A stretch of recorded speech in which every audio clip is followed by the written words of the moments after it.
உள்ள துறைமுகம் நம்ம படிச்சோம் இல்லையா? என்னது மிளகு எங்க முசிறியிலிருந்து அலெக்சாண்ட்ரியா துறைமுகம், அதுதான் பாரசீக எகிப்து துறைமுகம். அதெல்லாம் அலெக்சாண்ட்ரியா துறைமுகத்துக்கு ஏற்றுமதி செஞ்சவங்களே அதை தான் சொல்றாங்க. ஸோ துறைமுகங்களுக்கு கொண்டு செல்லப்பட்டு அங்கிருந்து நிலவழி பாதை மூலம் மத்திய தரைக்கடல் பகுதியை சென்றடையும்.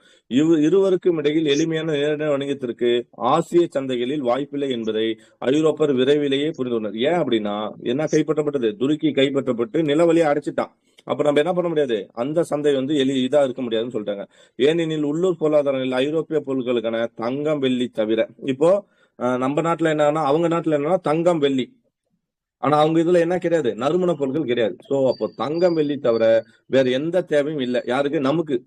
நம்ம ஐரோப்பில இருந்து அவன் ஒரு பொருள் எட்டு வரானா அதிகபட்சம் நமக்கு என்னதான் தேவைப்படும், அவன் எட்டு வர அவன் என்னவோ புதுசா இருக்கலாம், அந்த பொருள் நமக்கு தேவைப்படாது. அவங்ககிட்ட இருந்து நம்ம வாங்கிக்குள்ள ஒரே இது என்னன்னா தங்கம் வெள்ளி தான்.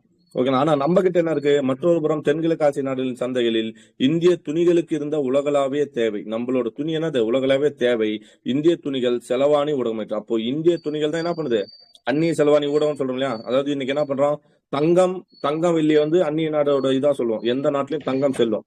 நம்ம இந்தியாவில் அன்னைக்கு இருந்தது என்னன்னா நம்மளோட துணிகள் தான். நம்ம துணியை கொடுத்துட்டு அவன் என்ன பண்றான், நமக்கு தங்கத்தை கொடுப்பான் அப்படின்னு சொல்றாங்க.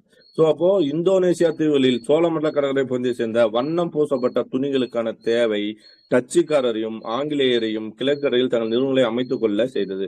அப்போ யார் வரா, டச்சுக்காரர்களும் ஆங்கிலேயரும் இந்தியாவுக்கு எதுக்காக வரானா, அதுவும் நம்ம கிழக்கரைகள் அவன் இதை ஆரம்பித்து முக்கியமான காரணம் என்ன, வண்ணம் பூசப்பட்ட துணிகள். ஓகேங்களா? அந்த தேவை வந்து யாருக்கு இருக்கு, டச்சுக்காரரையும் ஆங்கிலேயரையும் கிழக்கடற்கரையில் தங்கள் நிறுவனங்களை அமைத்துக் கொள்ள செய்தது.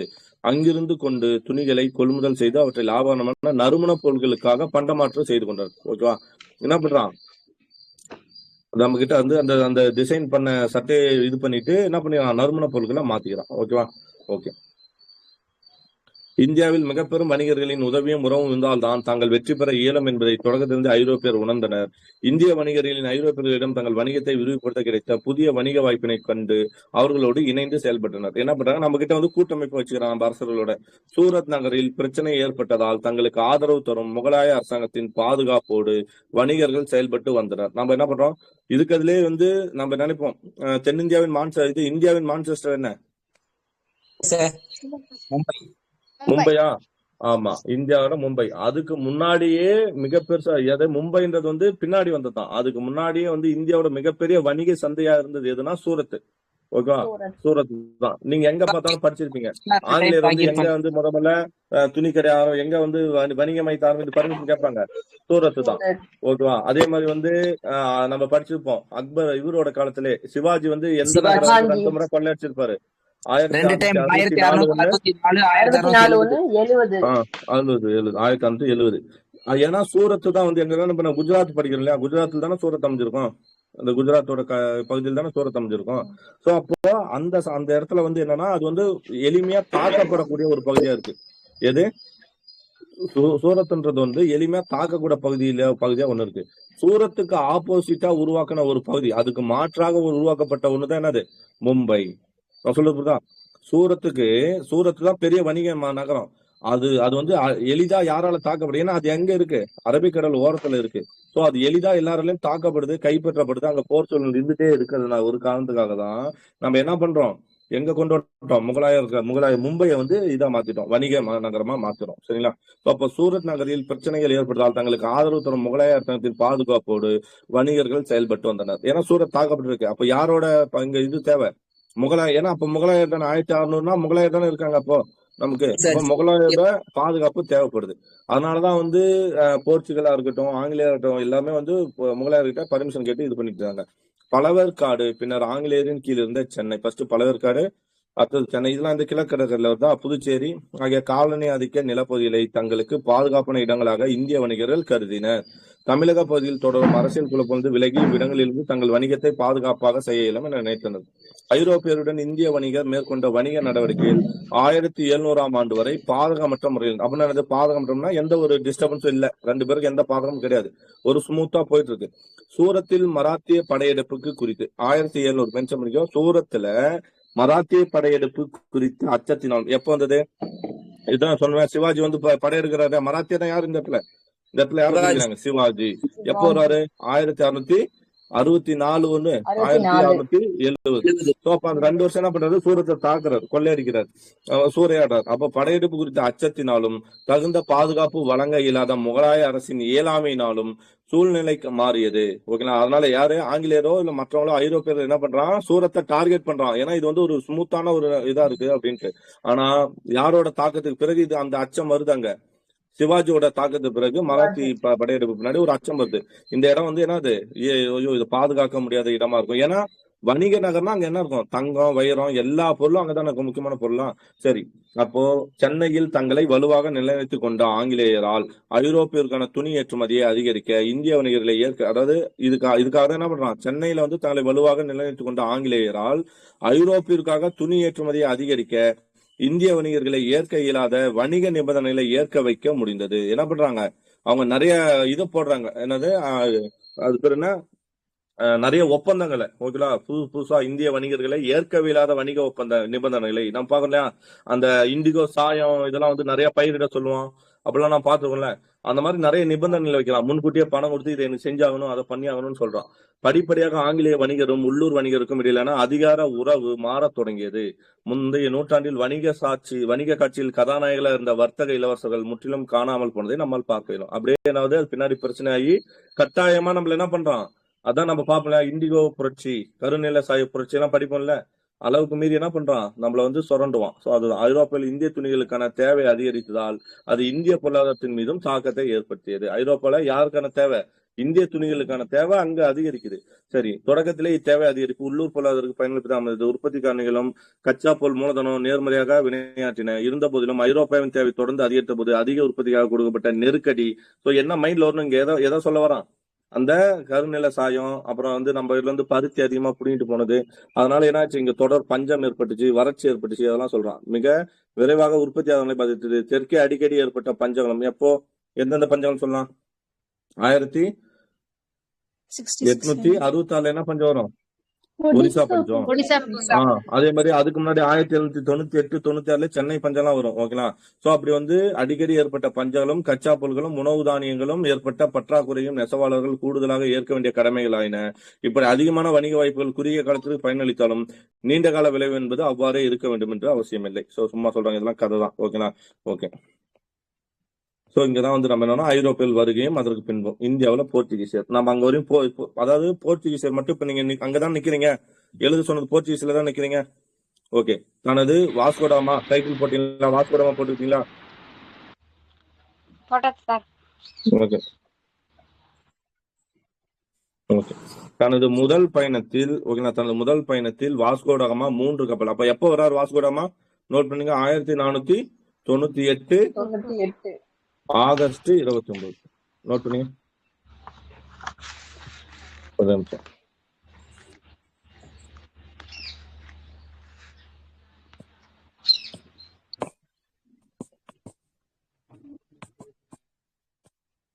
எப்ப அவரோட பயணம் பாரு, 1497 எங்க இருந்து கிளம்புறாரு, லிஸ்பன்ல கிளம்புறாரு.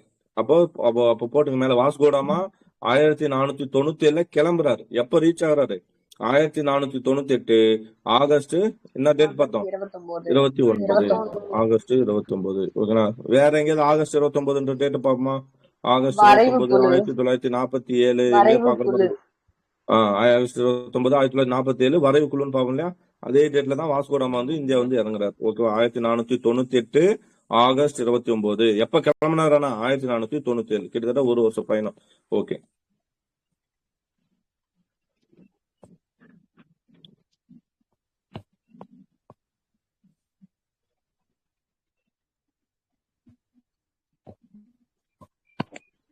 எழுதுறீங்க தானே, இவரு போட்டு இவரு போட்டு வாஸ்கோடாமான்னு போட்டு எழுதிங்க அதை, ஓகேவா. நான் ரெண்டுத்தையும் மெர்ஜ் பண்ணி சொல்றேன், அதையும் இதையும் சேர்த்து நம்ம ஒரு நோட்ஸா உருவாக்கிட்டோம், நமக்கு 2 புக்கு தேவையே கிடையாது. ஓகே, அப்போ எப்ப வராரு, அவர் வரும்போது எப்படி வராரு, வாஸ்கோடாமா சும்மா வரல, 3 கப்பல்கள்ல 170 நபர்களோட வர்றாரு. எத்தனை பேர் கப்பல், அப்ப எழுதிங்க அடுத்த பாயிண்ட், அவர் 429 வர்றாரு, 3 கப்பல், ஓகேங்களா. 3 கப்பல் பிளஸ் எத்தனை நபர், 170 நபர்களோட வந்தார். ஓகே, அவர் வந்து கள்ளிக்காவட்டை அரசர் யார், அவர் வந்து எங்க இருந்தாரு, கள்ளிக்கோட்டை தான் இப்ப நம்ம என்ன நினைக்கப்படுது, கோழிக்கோடு. இதுல கள்ளிக்கோட்டை தான் என்ன சொல்றோம், கோழிக்கோடு. ஆமா, கள்ளிக்கோட்டை அரசர் சாமுத்திரனுடைய, அதாவது சாமரின்னு சொல்லுவாங்க, நோட் பண்ணுங்க, அந்த பேரை நோட் பண்ணுங்க. கள்ளிக்கோட்டையில இறங்குறதா. அப்ப அரசன் பேர் என்ன? சாமுத்திரியன். சாமுத்திரியன்னா சாமரின் சொல்றாங்க, சாமரின்.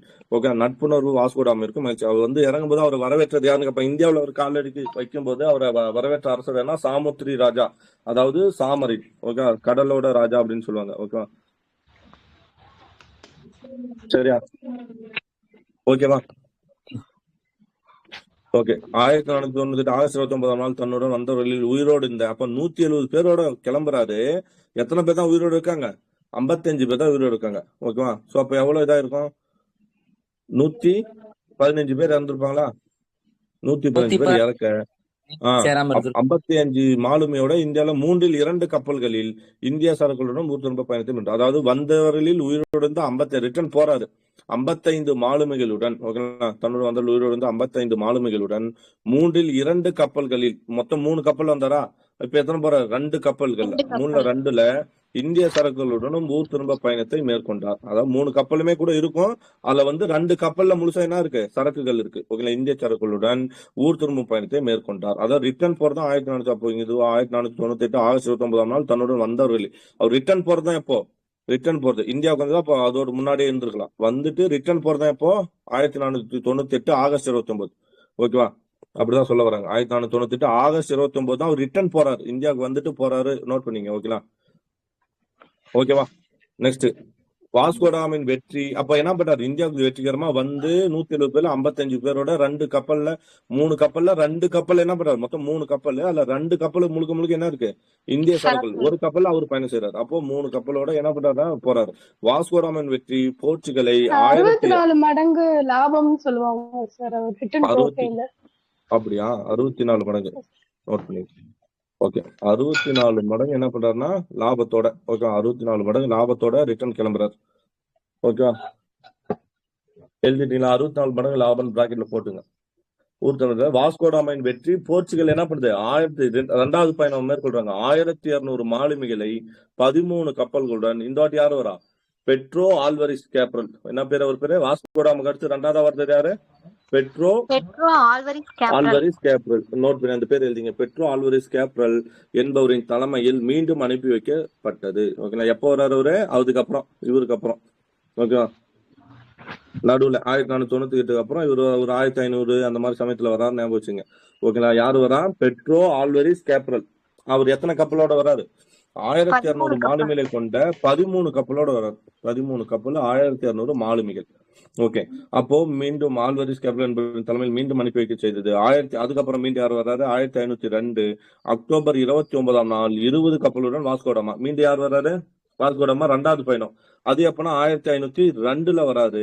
அக்டோபர் 29. ஃபர்ஸ்ட் ஆகஸ்ட் 29 எங்கிருந்து போனாரா? ரிட்டர்ன் வரும்போது பண்றாரு 1502 அக்டோபர் 29. அக்டோபர் 29ஆம் நாள் 20 கப்பல் வரும்போது என்ன? 3 கப்பலோட இருந்தாரு. இப்ப 20 கப்பலோட. ஓகேங்களா? வாஸ்கோடாமா மீண்டும் கள்ளிக்கோட்டை வந்தார். அங்கிருந்து அதிக வசதிகளை கொண்ட கொச்சிக்கு சென்றார். கள்ளிக்கோட்டையில எங்க போறாரு? கொச்சிக்கு போறாரு. கள்ளிக்கோட்டை மேல இருக்கும், கீழே வந்து கொச்சி இருக்கும். கொச்சிக்கு சென்றார். ஐரோப்பிய வணிகம் பெருக வேண்டுமெனில் வணிகத்தின் மீது அரேபியர்கள் கொண்டிருந்த, ஏன்னா நம்ம சைடு என்னது? இந்த பக்கம் அரேபிய கடல் தான். அரேபியர்கள் தான் நம்ம படிச்சிருக்கோம் இல்லையா? மாப்பிள்ளை அரேபியர்கள் வந்து அங்கிருந்து வந்து வணிகம் செஞ்சா முஸ்லிம்கள். அவங்க வந்து கல்யாணம் பண்ணிட்டான் இந்தியாவுக்கு. அவங்க வந்து இந்திய மாப்பிள்ளைகள் என்று அழைக்கப்பட்டாங்க. அதான மாப்பிளா கலெக்ஷன் பார்ப்போம். சோ அப்போ அரேபியர்கள் கொண்டிருந்த முற்றுரிமை உடைக்கப்பட வேண்டும் என்பதை அவர் உணர்ந்தார். அதனால கொச்சி மற்றும் கள்ளிக்கோட்டையின் இந்து மன்னர்கள் என்ன பண்றாரு? பகமை. கொச்சிக்கும் கள்ளிக்கோட்டையும் என்னன்றது பகமை இருக்கு. அதை வந்து யார் யூஸ் பண்ணிக்கிறான்? வாஸ்கோடாமா யூஸ் பண்ணி அந்த பகைமையை அவர் தனது நலனுக்காக பயன்படுத்தி கொண்டார். இவங்க கிட்ட கோழி முட்டி என்ன பண்றாரு? இது யூஸ் பண்ணிக்கிறார். இந்திய பெருங்கடல் செங்கடல் வணிகத்தில் அரேபியர் கொண்டிருந்த முற்றுரிமையை ஒழித்தார். யாரு? வாஸ்கோடாமா. போர்ச்சுகலுக்கு திரும்பும் முன்னர் கொச்சியில் ஒரு சரக்கு கிடைக்கும். அப்போ இவர் என்ன பண்றாரு? போர்ச்சுகலுக்கு திரும்புற 1502 வந்து திரும்புறாரு இல்லையா? போறதுக்கு முன்னாடி என்ன ஆரம்பிக்கிறாரு? கொச்சியில ஒரு சரக்கு கிடங்கு, சரக்கு குடோன், ஒரு குடோன் வந்து சரக்கு கிடங்கையும். கண்ணூர்ல என்ன பண்றாரு? ஒரு சிறைச்சாலை.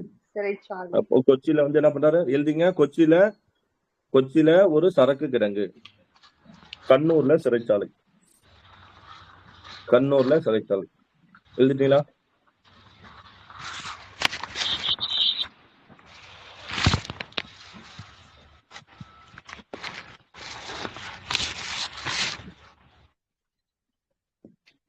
எழுதிட்டீங்களா? ஓகேங்க சார். ஓகே அப்படியே.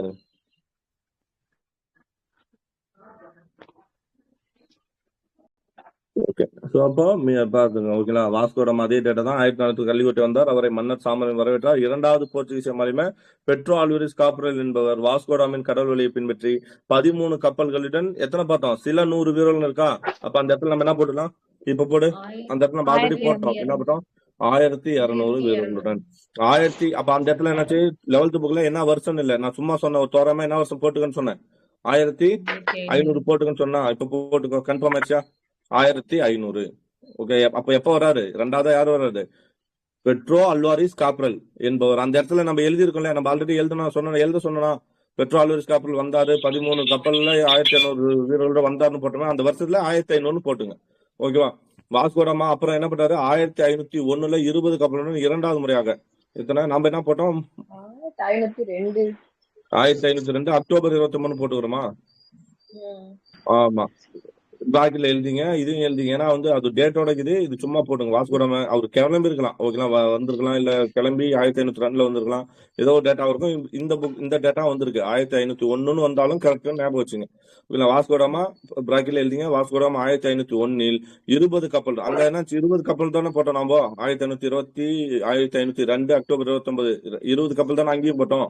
அதே டேட்டா தான் இங்கேயும் சொல்லுது, பட் வருஷம் மட்டும் மாறுது. ஞாபகம் வச்சுங்க. 1501 இருக்குது, அங்க 502 இருக்குது. முறையாக இந்தியா வந்தடைந்தார். அப்பொழுது கண்ணூரில் ஒரு வர்த்தக, நான் சொன்னேன் இப்போ கண்ணூர்ல என்ன இருக்கு, அங்க கண்ணூர்ல சிறைச்சாலை இருக்குது. என்ன பண்றாரு, கண்ணூர்ல ஒரு வர்த்தக மையம், நோட் பண்ணி வச்சுங்க. கண்ணூர்ல எக்ஸ்ட்ரா போட்டுங்க, சிறைச்சாலை போட்டியா, பக்கத்துல ஒரு வர்த்தக மையமும் போட்டுங்க.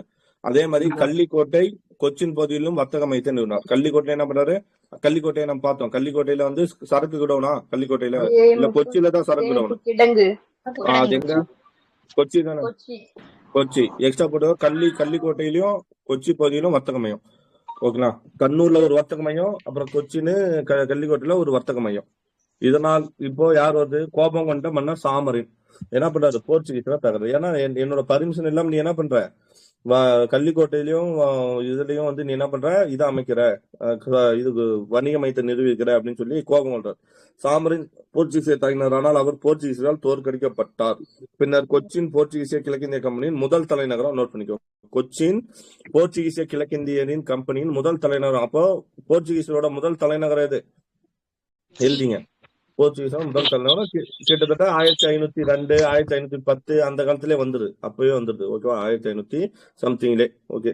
பின்னர் கொச்சி போர்ச்சுகீசிய கிழக்கிந்திய கம்பெனியின் முதல் தலைநகரம். ஓகே.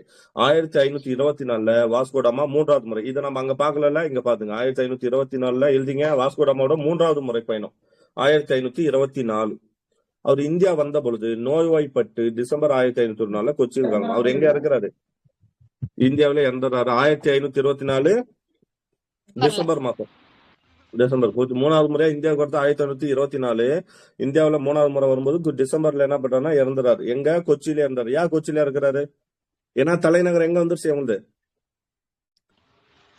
எங்க நிறுவன தலைநகரம் கொச்சி தானே. அப்ப கொச்சியில இருந்தாரு. ஓகே. இப்போ ஓகே, நெக்ஸ்ட் பார்க்கலாமா. பிரான்சிஸ்கோ டி அல்மீடா, டைட்டில் போட்டுங்க, பிரான்சிஸ்கோ டி அல்மீடா.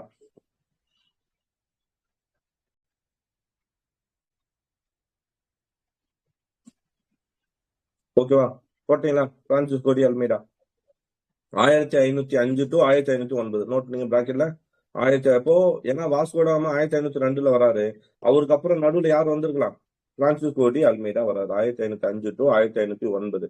சரி, பிரான்சிஸ்கோ டி அல்மீடா என்பவர் இந்தியாவிலிருந்து போர்ச்சுகீசிய பகுதிகளுக்கு 1505 அனுப்பப்பட்ட முதல் ஆளுநர். அப்ப இந்தியாவோட போர்ச்சுகீசிய முதல் ஆளுநர் யாரு, முதல் ஆளுநர் வாஸ்கோடாமா கிடையாது. வாஸ்கோடாமா ஜஸ்ட் என்ன பண்ற, வாஸ்கோடாமா ஒரு வணிகர், ஒரு பிசினஸ் மேன், அவ்வளவுதான். ஓகேங்களா. அவர் போர்ச்சுகல்ல இங்க தொடங்குறாரே தவிர அவர் என்ன பண்றாரு, நிர்வாகத்தை பண்ணல. இப்போ பிரான்சிஸ்கோ டி அல்மீடா நிர்வாகத்துக்காக வந்த முதல் ஆளுநர் யாரு, பிரான்சிஸ்கோ டி அல்மீடா 1509. இவர் முதல் ஆளுநர். இவர் இந்தியாவில் எழுதிக்கிட்டீங்களா அந்த பாயிண்ட, பிரான்சிஸ்கோ டி அல்மீடா 1509 முதல் ஆளுநர் போட்டுங்க, போட்டா. இவர் எதுக்கு ஃபேமஸ் சொல்லுவோம், பிரான்சிஸ்கோ டி அல்மீடானால எதுக்கு ஃபேமஸ் சொல்லுவோம், ஒரே விஷயம், நீலநீர் கொள்கை. நீலநீர் கொள்கைனா இந்தியாவில் போர்ச்சுகீசிய கப்பற்படையை பலப்படுத்துவதே அல்மீடா. அப்ப இவரோட நோக்கம் எழுதிங்க கீழே, நோக்கம் போட்டு என்ன பண்ணும், கப்பற்படையை பலப்படுத்துவது. கப்பற்படையை படுத்துவது. கப்பற்படையை சரி, கப்பற்படைன்னா என்ன? கடல்ல வந்து என்ன பண்ணுவோம், அந்த கடல் முழுவதும் தன்னோட ஆதிக்கத்தை கொண்டு வருவது. அப்ப அதுக்கு பேர் என்னது? அது அந்த கொள்கைக்கு பேர் என்னது? நீல நீர் கொள்கை. அப்ப கொள்கை. அடுத்து நோக்கம் போட்டு கப்பற்படையை பலப்படுத்துவது. 2வது பாயிண்ட் கொள்கைன்னு போட்டுங்க. கொள்கைன்னு போட்டு என்ன எழுதிக்கலாம்? நீல நீர் கொள்கை. கொள்கைன்னு போட்டு நீல நீர் கொள்கை. ஓகே, கொள்கை. நம்ம மெயின்ஸ் எழுதும் போது, இப்ப சப்போஸ் குரூப் 2 மெயின்ஸ் எழுதும் போது நம்ம என்ன பண்ணக்கூடாது? ஓகே, இந்த வந்து யாரு பேரு பிரான்சிஸ்கோ டி அல்மெய்டா அப்படின்னு நம்ம போடுறோம் அப்படின்னா போட்டு நம்ம கதையா பிரான்சிஸ்கோ டி அல்மெய்டா என்பவர் போர்ச்சுகலில் இருந்து இந்தியாவிற்கு வந்த முதல் ஆளுநர்னு கதையை எழுதக்கூடாது. என்ன பண்ணும்? பிரான்சிஸ்கோ டி அல்மெய்டா டைட்டில் போட்டீங்கன்னா ஃபர்ஸ்ட் பாயிண்ட் இவர் முதல் ஆளுநர், அவ்வளவுதான். முதல் ஆளுநர், காலம் போட்டு 1505 to 1509. 2வது இவரோட நோக்கம் என்ன? நோக்கம் வந்து கப்பற்படையை பலப்படுத்துவது. அடுத்தது கொள்கை. கொள்கைன்னா நீல நீர் கொள்கை, அவ்வளவுதான். நான் 5 லைன் எழுதுறத நான் எப்படி எழுதணும்? பாயிண்ட்ஸா எழுதணும். கொள்கை, நீல நீர் கொள்கை, இதுதான் என்னது மெயின்ஸ். ஓகேண்ணா, எனக்கு அவ்வளவு நாலேஜ் கிடையாது, பட் சொல்றேன் நான் அப்படி ஒரு பண்ணலாம் அப்படின்ட்டு. ஓகேண்ணா. ஓகே, நீல நீர் கொள்கை எனப்பட்டது. இந்திய பெருங்கடலில் அரேபிய ஏகபோக வர்த்தகத்தை போர்ச்சுகீசர் தகர்க்க முயன்ற போது அது எதிர்மறையாக துருக்கி மற்றும் எகிப்தை பாதித்தது. அதாவது இந்திய பெருங்கடல்ல அரேபிய ஏகபோகத்தை வர்த்தகத்தை யார் தாக்குறா? போர்ச்சுகீஸ் வந்து இது பண்ணி, ஏன்னா அரேபியர் தான் வந்து இங்க போட்டியாளர். ஸோ அரேபியரை வந்து தாக்க முயன்றாங்க. அப்போ அது என்னன்னா நமக்கு போர்ச்சுகீஸ்ல எதிர்மறையா மாறி துருக்கி மற்றும் எகிப்தை பாதித்தது. ஓகேனா, ஏன்னா அரேபியர்னா துருக்கி எகிப்தில் தான் இருப்பாங்க. ஸோ பிஜப்பூர் மற்றும் குஜராத் சுல்தான்கள் போர்ச்சுகீசருக்கு எதிராக எகிப்து மற்றும் துருக்கி சுல்தான்கள் ஆதரவளித்தனர். ஏன்னா அவங்க நமக்கு முன்னாடி பிஜப்பூர் சுல்தான், குஜராத் சுல்தான் வந்தாலே அவங்க யார் தான்? துருக்கியை சார்ந்தவங்க தானே. ஸோ அப்போ பிஜப்பூர் மற்றும் குஜராத் சுல்தான் என்ன பண்ணா, போர்ச்சுகீஸ் எதிராக எகிப்து மற்றும் துருக்கி சுல்தான்களுக்கு ஆதரவளித்தனர். ஓகே, நமக்கு அவங்க 2 பேரும் சப்போர்ட் பண்ணிட்டு நம்ம கிட்ட சண்டைக்கு வராங்க, போர்ச்சுகீஸ் கிட்ட சண்டைக்கு வராங்க. ஓகே, இதனால் துறைமுகங்களின் கட்டுப்பாட்டை விரிவுபடுத்துவது குறித்தும் போர்ச்சுகீசர் கலந்தனர். ஏன்னா இப்ப துருக்கியரோ இருக்கட்டும், இல்ல வந்து குஜராத் பீஜப்பூர் சுல்தானா இருந்தாலும் இவங்க இருக்கிற இடம் என்னது? கொச்சி. அப்ப இவங்களை எந்த வழியில வந்து தாக்க முடியும்? கடல் வழியில் தான். அப்ப எதை கட்டுப்படுத்தணும்? துறைமுகங்களை கட்டுப்பாட்டு கொண்டு வரணும் அப்படின்னு கவலைப்படுறாங்க. சரி, அப்படி பண்ணும்போது இந்நிலையில் சவாலுக்கு அருகில் நடைபெற்ற போரில் முஸ்லிம் கூட்டுப்படைகள் போர்ச்சுகீசரை தோற்கடித்தன. யார் ஜெயிக்கிறாங்க? முஸ்லிம் கூட்டுப்படைகள். முஸ்லிம் கூட்டுப்படை யாரு? அதான் அந்த பிஜப்பூர் சுல்தான், குஜராத் சுல்தான்கள், அவங்க எல்லாம் வந்து என்ன பண்றாங்க? துருக்கி, எகிப்து, இவங்க வந்து யார சொன்னா போர்ச்சுகீசரை தோற்கடிக்கிறேன். இப்போரில் அல்மெய்டாவோட மகன், அப்போ பிரான்சிஸ்கோ டி அல்மெய்டாவோட மகன் பேர் என்ன? மகன் ஒருத்தர் வந்து கொல்லப்படுறாங்க. நோட் பண்ணீங்க? இதுல யார் கொல்லப்படுறான்? பிரான்சிஸ்கோ டி அல்மெய்டாவோட மகன் கொல்லப்பட்டான். ஓகேங்களா? நீங்க இப்போ என்ன பண்ணும்? முஸ்லீம் படைக்கும் எழுதிங்க கீழே, முஸ்லீம் படை இன்ட்டு யாருக்கு போகணும்? விஎஸ் போர்ச்சுகீசர் போர். இதுல யாருக்கு என்னன்னா மகன் கொல்லப்பட்டார். ஓகேங்களா? யாரு? அல்மெய்டாவோட மகன் கொல்லப்பட்டார். ஓகேவா? பின்னர் டையூவில் நடைபெற்ற கடற்போரில் அல்மெய்டா முஸ்லிம் கூட்டுப்படையை தோற்றார். அதுக்கப்புறம் என்ன நடக்குது? அல்மெய்டா வந்து பையன் கொண்டுட்டாங்க. உடனே என்ன வந்துடும்? அவர் கோவம் வந்துடும் இல்லையா? அவர் என்ன பண்றாரு? பழி வாங்குறாரு. பழி வாங்கும் போது டையூவில் நடைபெற்ற கடற்போர். எங்க நடக்குது போரு? டையூவில் நடைபெற்ற கடற்போரில் அல்மெய்டா முஸ்லிம் கூட்டுப்படைகளை தோற்கடித்தார். 1509 போர்ச்சுகீசிய ஆசியாவில் கடற்படை மேலாண்மையை கூறினார். ஸோ அப்ப இவர் எப்போ, அதாவது 1505 வராரு.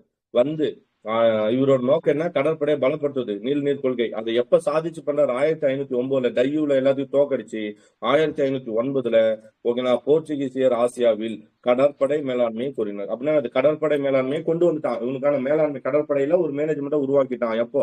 1509. ஓகேனா, பிரான்சிஸ்கோ டி அல்மெய்டா என்ன பண்றாரு? 1505 எழுதிங்க. 1509 போர்ச்சுகீசியர் ஆசியாவில் கடற்படை மேலாண்மையை கூறினார். கடற்படை மேலாண்மை 1509. அவ்வளவுதான், நீங்க ஷார்ட்டா எழுதிங்க. ஓகேவா? ஓகேவா? ஓகேங்க சார். அப்படியே இருங்க. 11th புக்ல என்ன அல்மெய்டா பத்தி என்ன நமக்கு தெரியாத டேட்டா இருக்கான்னு பார்த்தலாம். ஓகே,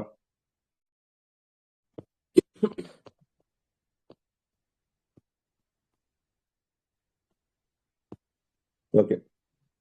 இப்போ ஆண்டுதோறும் பயணம் மேற்கொள்வதை நிறுத்திய போர்ச்சுகீசர், ஏன்னா ஒவ்வொரு வருஷம் ஒருத்தர் வந்துக்கிறான். இந்தியாவிலே ஒரு ஆளுநரை அமர்த்திக்கலாம். என்ன பண்ணா? இப்ப 1500 வந்துட்டு 498 இவரு வராரு. 1500 அவர் பேர் என்ன பார்த்தோம்? 1500 ஒருத்தர் வந்தாரு. என்ன பேர் ஒருத்தர்? Corporal sir. காப்ரல். ஓகேங்களா? சோ காப்ரல் வராரு. அப்படி ஒவ்வொருத்தரும் அப்ப திருப்பி மீண்டும் 1502 இவரு வராரு. அப்போ ஒவ்வொருத்தரா வரது போல என்ன பண்ணலாம்? நம்ம இந்தியாவில ஒரு ஆளுநரை அமர்த்த முடிவு செய்யறாங்க. முதல் ஆளுநர் பிரான்சிஸ்கோ டி அல்மெய்டா. அவரோட கொள்கை என்ன சொன்னாங்க? நீல நிற கொள்கை. அப்ப இங்க பிராக்கெட்ல என்ன பண்ணலாம்? அல்மெய்டா நீல கொள்கை 1505 1509 வந்தாரு அப்படின்னு போட்டுக்கலாம். இவர் குடியிருப்புகளின் எண்ணிக்கை அதிகரிக்காமல் இவர் என்ன பண்றாரு? கொள்கையின் மூலம் குடியிருப்புகளோட எண்ணிக்கை, ஏன்னா இவரோட கொள்கை நீல நீர் கொள்கை, என்ன பண்ண மாட்டாரு அவரு, குடியிருப்புகளோட எண்ணிக்கை அதிகரிக்காமல் கப்பல்களின் எண்ணிக்கை அதிகரித்து கப்பற்படையை அதோட நோக்கம் தானே, இவரோட நோக்கம் கப்பற்படையை வலுப்படுறது தானே. சாமுத்திரியோட கடற்படையும் எகிப்து சுல்தானின் கடற்படையும் முழுக்க நான் பார்த்தோம். எங்க சாமுத்திரனோட கடற்படையும், அதாவது மன்னன் சாமுத்திர மன்னன் எகிப்து சுல்தானோட கடற்படையை மூழ்கடித்தார்னா அது எங்கவா இருக்கும்? எந்த நடந்த போர்ல தோற்கடிச்சாரு? டையூல நடந்த போர்ல தானே முஸ்லீம் கூட்டுப்படை தோற்கடித்தான்னு பார்த்தோம், ஞாபகம் இருக்கா? அப்ப டையூல தோற்கடிக்கிறார். கொச்சி அரசருடன் நட்பு பூண்டு அவர் கொச்சி, கண்ணனூர், மலபார் கடற்கரையின் ஏனைய இடங்களிலும் கொள்ளையிட்டார். எங்க கட்டாரு? கொச்சி அரசரோட இது பண்ணிக்கிறார். ஏன்னா கள்ளிக்கோட்டையோட அரசன் தான் யாரு? சாமுத்திரியன். ஓகேங்களா? இவர் என்ன பண்றாரு? கொச்சி அரசரோட நட்பு பூண்டு, ஓகேங்களா, கொச்சி, கண்ணூர், மலபார், கொச்சி, கண்ணூர், மலபார் கடற்கரையின் ஏனைய இடங்களிலும் கோட்டைகளை கட்டினார். ஓகேவா? சரி, நெக்ஸ்ட். அவ்வளவுதான், வேற எதுவும் பாயிண்ட் கிடையாது. அவர் அல்மைடா பத்தி வேற எதுவும் இல்லை, எக்ஸ்ட்ரா எதுவும் இல்லை. ஓகே, அடுத்து யார் பார்க்கலாம்? அப்போ அவருக்கு யார் வர்றாரு? அல்புகர்க். அல்புகர்க். உண்மையான ஆதிக்கத்தை நிறுவுறாருன்னா அல்புகர்க். ஓகே, நோட் பண்ணீங்க. அடுத்தது அல்புகர்க் எழுதிக்கோ. அவ்வளவுதான், ரெண்டாவது Albuquerque. Alphonso de Albuquerque 1509 to 1505. 1509 to 1515 யார் வராது? Alphonso de Albuquerque. ஓகேவா? ஓகே. இந்தியாவில் போர்ச்சுகீசிய அதிகாரத்தை உண்மையில், அப்ப நோட் பண்ணுங்க, உண்மையான அதிகாரத்தை நிறுவுவர் யாரு? அது வாஸ்கோ ட காமாவும் கிடையாது, அல்போன்சா டி அல்புகர்க்கும் கிடையாது. ஓகேவா? இந்தியாவில் போர்ச்சுகீசிய அதிகாரத்தை, இந்த கொஸ்டின் அடிக்கடி கேட்கக்கூடிய ப்ரீவியஸ் கொஸ்டின் பத்தி 2-3 கொஸ்டின் தான் வரும். ஒண்ணு என்ன பண்ணுவாரு, இந்திய பெண்களுடன் அந்த உறவை மேற்கொண்டவர் யாரு, திருமண உறவு மேற்கொண்டவர் யாரு. ரெண்டாவது என்ன சொல்லுவோம், சதி ஒழிப்பிற்கு வில்லியம் பெண்டிக்கு முன்னோடி என்று அழைக்கப்பட்டவர் யாரு? Alphonso de Albuquerque. ஓகேவா? அதே மாதிரி உண்மையான அதிகாரத்தை நிறுவுகிறார்கள் இவர்தான். போர்ச்சுகீசியல் இந்தியாவில நீ சும்மா சாட்டா போர்ச்சுகீசிய அதிகாரத்தை உண்மையில் நிறுவியவர் யாருன்னு கேட்டா அல்போன்சா டி அல்புகர்க். அவர் பிஜப்பூர் சுல்தானிடம் அவர் எப்ப வர்றாரு? 1509 சார்ஜ் வராது. 1510 வந்த வருஷத்துல என்ன சொன்னேன், கோவாவை கைப்பற்ற, நம்ம ஆல்ரெடி மேலே பார்த்தோம்னா கோவாவை எப்ப கைப்பற்றினாங்க? 1510 கைப்பற்றான்னு பார்த்தோமா? கைப்பற்றது யாரு? கோவா கைப்பற்றது அல்போன்சா டி அல்புகர்க். ஓகேவா? 1515 பாரசீக வளைகுடாவில் உள்ள ஆர்ம்ஸ் துறைமுக பகுதியில் போர்ச்சுகீசிய அதிகாரத்தை விரும்பினார். அப்போ 1510 கோவா, 1515 என்ன கைப்பற்றாரு? பாரசீக வளைகுடாவில் உள்ள ஆர்ம்ஸ் துறைமுகம். ஓகேவா? அதெல்லாம் விரிவுபட்டார். ஓகே, 2 பாயிண்ட் எழுதி. 1510 கோவா, 1515 பாரசீக வளைகுடாவில் உள்ள ஆர்ம்ஸ் துறைமுக பகுதி. ஓகேவா? இதுதான் முக்கியமான பாயிண்ட். அல்போன்சா டி அல்புகர்க் இந்திய பெண்களுடான போர்ச்சுகீசிய திருமணங்களை ஊக்குவித்தார். என்ன பண்றாரு? அதான அந்த பாயிண்ட் வந்தாலே தானே, யாரு? கிருஷ்ணதேவராயர் காலத்தெல்லாம் இது பண்ணிருப்பார் இல்லையா? இந்திய பெண்களுடன் போர்ச்சுகீசிய திருமணங்களை ஊக்குவித்தார். மேலும் விஜயநகர பேரரசுடன் நட்பு. அப்போ இது என்ன பண்ணிடலாம், இவரோட சிறப்புகள் போட்டு இந்திய பெண்களுடான போர்ச்சுகீசிய திருமணம் 1. ரெண்டாவது என்ன பண்றாரு? விஜயநகர பேரரசோட உறவு போட்டு விட்டார். ஓகேவா? இது ரெண்டுத்தையும் எழுதிங்க. ஓகேவா? போர்ச்சுகீஸரோட பெண்கள் திருமணம், இந்தியாவுல பெண்களோட திருமண உறவு 1, அப்புறம் நட்புறவு, விஜயநகர பேரரசோட நட்புறவு. ஓகேவா? இது ரெண்டுத்தையும் எழுதிங்க.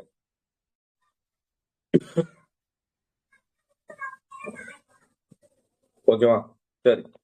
அல்மைடாவிற்கு பின்னர் அல்புகர்க் பதவியேற்றார். இந்தியாவில் போர்ச்சுகீச பேரரசில் உண்மையில் நிறைவேறுவரை பார்த்தோம்.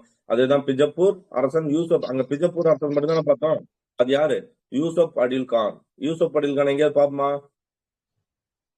யூசப் அடில் கான் மன்னர், அடில்ஷாஹி மன்னர் சார். யாரு? பிஜப்பூர் சுல்தான் ஆரம்பிச்சது யாரு? பிஜப்பூர் சுல்தானி தோற்று தருவிட்டானே சுல்தான், இதை பாப்போம். அவர் தானே பார்ப்போம். பிஜப்பூர் அடில்ஷாஹி அகமது ஷா அப்தாலி இருந்திருப்பாருங்க சார். அவரு தான் இந்த இவங்களுக்கெல்லாம் சாவு மணி அடித்தது அப்படின்னு கொஸ்டின் வந்திருக்கும்லங்க சார். யூசுப் அடில்ஷாஹியோட அமைச்சர் தான் சார் அகமது ஷா அப்தாலி அப்படிங்கிறவருங்க சார். Okay okay okay. அப்ப பிஜப்பூர் அரசர் யாரு? யூசப் அடில் கான். நோட் பண்ணி. அங்க நம்ம என்ன பார்த்தோம்? வெறும் பிஜப்பூர் அரசர் மட்டும் பார்த்தோம். பிஜப்பூர் அரசனை தோற்கடிச்சு என்ன கைப்பற்றான்னு பார்த்தோம், கோவாவை கைப்பற்றான்னு பார்த்தோம்னா அது யாரு? பிராக்கெட்ல எழுதிங்க, யூசப் அடில் கான். யூசப் அடில் கான தோற்கடிச்சு என்ன பண்றாரு? கோவாவை கைப்பற்றார் 1510. எழுதுறீங்களா? எழுதுனா யூஸ்ஃபுல்லா இருக்கும். ஓகேவா? எழுதுறோம் சார். Okay okay.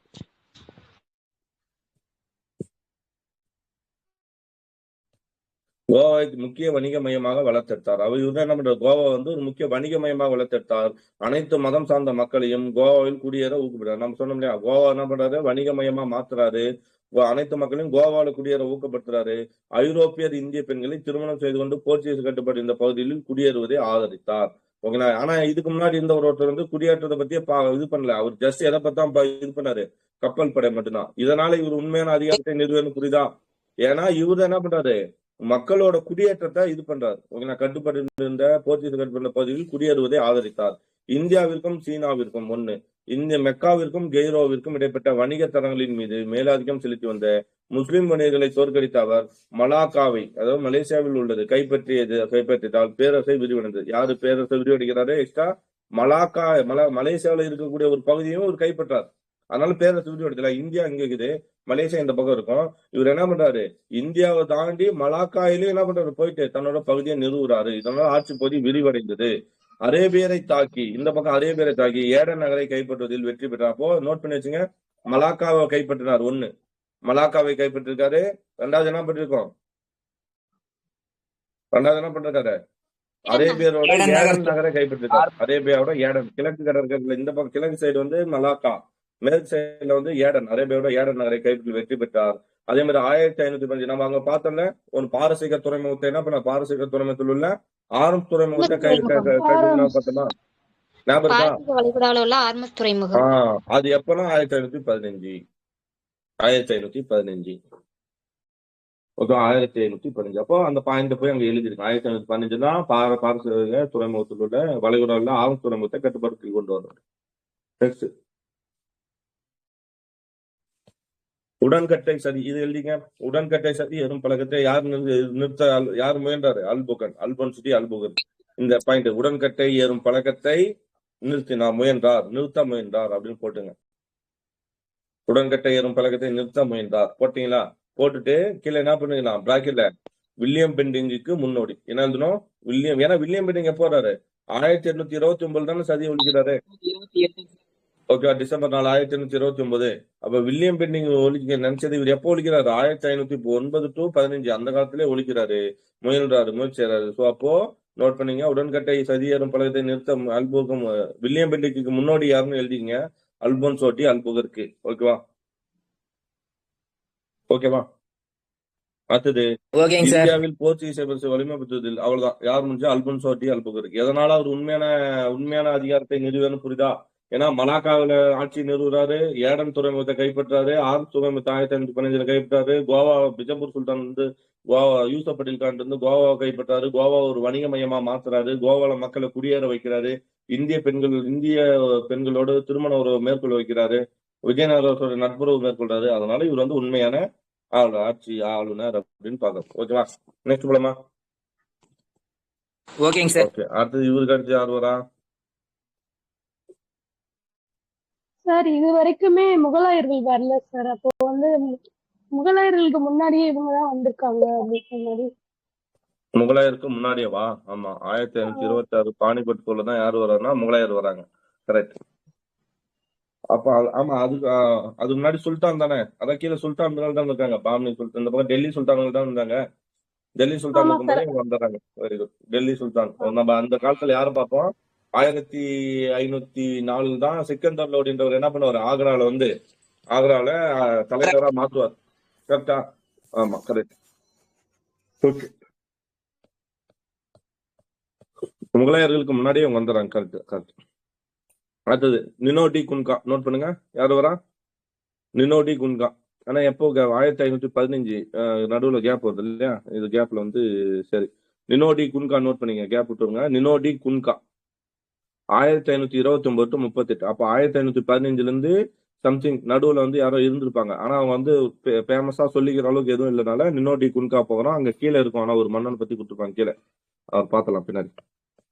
நினோடி குன்கா எழுதிங்க, இல்ல ஒரு கேப் விட்டு கூட எழுதிங்க, ஒரு கேப் விடுங்க, அந்த கேப்ல இன்னொருத்தர் வருவாரு ஆளுநர், அவர் எழுதிக்கலாம். நினோடி குன்கா 1529 to 38. ஒரு 5 லைன் விடுற மாதிரி கேப் விட்டு, 2 லைன் விடுற மாதிரி கேப் விட்டு, நினோடி குன்கா 1529 to 38 எழுதிட்டீங்களா?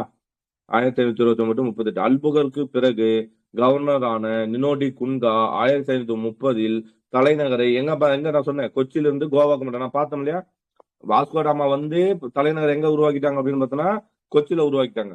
ஆனா கொச்சியை கைப்பற்றது கொச்சி யாரு? 1510 யார் கைப்பற்றா? அல்புகருக்கு கைப்பற்றாரு. பீஜப்பூர் சுல்தான் இவர்கிட்ட இருந்து யூசப் அடில் கான்ட்டு அதை கைப்பற்றி எப்ப வந்து உருவாக்குறாரு? அல்புகருக்கு பிறகு கவர்னர் ஆன நினோடி குன்கா தலைநகரா எப்ப மாத்துறாரு? கொச்சியிலிருந்து கோவா வந்து தலைநகரா மாத்துறாரு 1530. ஓகேவா? 1534 குஜராத்தின் பகதூர் ஷாவிடம் வந்து குஜராத்ல யாருக்குறா? பகதூர் ஷாவிடம் வந்து எதை கைப்பற்றாரு? பசின் பகுதி. அப்படியே அந்த கடல் பக்கம் பாருங்க. கடல் பக்கத்துல இங்க வந்து இது இருக்கு அப்படின்னா ஃபர்ஸ்ட் கொச்சின் இங்க இருந்துச்சு. கொச்சினுக்கு மேல கோவா வந்து எப்ப கைப்பற்றாங்க? 1510 கைப்பற்றி 1530 என்ன தலைநகரா மாத்துறாங்க. 1500 குஜராத், இது வந்து குஜராத். ஓகே, குஜராத் இங்க இருக்குன்னா குஜராத் வந்து என்ன பண்றாங்க? 1534 பகதூர் ஷா, குஜராத் பகதூர் ஷாவிடம் இருந்து ஓகேனா பசின் பகுதியை கைப்பற்றாங்க. பசின். ஓகே, பசின் எப்போ? 1534.